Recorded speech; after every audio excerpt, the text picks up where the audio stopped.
Bismillahirrahmanirrahim. Assalamualaikum warahmatullahi wabarakatuh.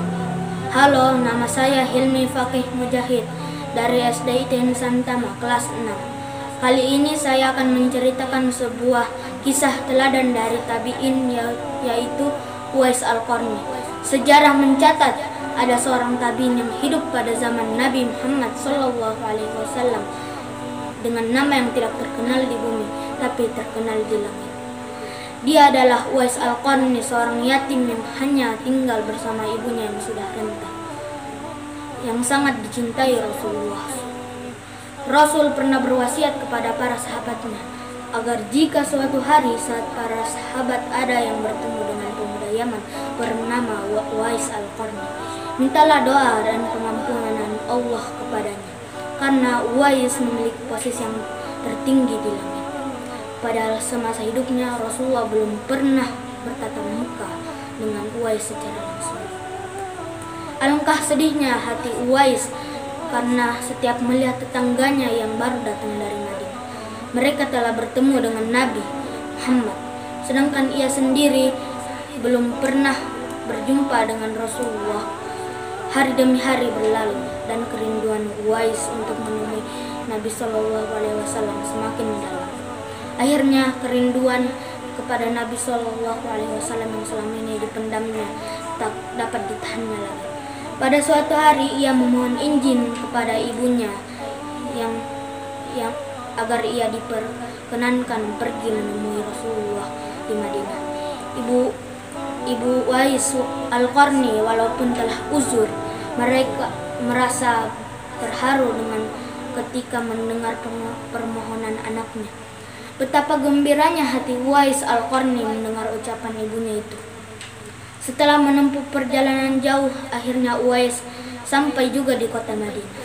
Setelah ia menemukan rumah Nabi, namun ternyata Nabi tidak berada di dalam rumahnya. Beliau sedang berada di medan pertempuran. Uwais hanya dapat bertemu dengan Siti Aisyah, istri Nabi SAW. Betapa kecewanya Uwais. Akhirnya karena ketaatannya kepada ibunya mengalahkan suara hati dan kemauannya untuk menunggu dan berjumpa dengan Nabi SAW. Karena hal itu tidak mungkin, Uwais dengan terpaksa pamit kepada Siti Aisyah radhiyallahu anha untuk segera pulang ke Yaman. Dia hanya menitipkan salamnya untuk Nabi SAW. Peperangan telah usai dan Nabi SAW pulang menuju Madinah. Sesampainya di rumah, Nabi SAW mengatakan pada Aisyah bahwa Uwais Al-Qarni, anak yang taat kepada ibunya, adalah penghuni langit. Mendengar perkataan Nabi SAW, Siti Aisyah dan para sahabat tertegun. Waktu terus berganti dan Rasulullah kemudian wafat. Suatu ketika Khalifah Umar teringat akan sabda Nabi tentang Uwais Al-Qarni. Melihat ada rombongan kafilah yang baru datang dari Yaman, segera Khalifah Umar dan Ali mendatangi Uwais Al-Qarni. Wajah Uwais tampak bercahaya. Akhirnya Khalifah Umar dan Ali memohon agar Uwais membacakan doa dan istighfar untuk mereka. Uwais enggan dan dia berkata kepada Khalifah, "Saya harus meminta doa kepada kalian." Lalu Khalifah berkata, "Kami datang ke sini untuk memohon doa dan istighfar dari Anda, seperti yang dikatakan Rasulullah sebelum wafatnya." Karena desakan ini, Uwais Al-Qarni akhirnya berdoa dan membacakan istighfar.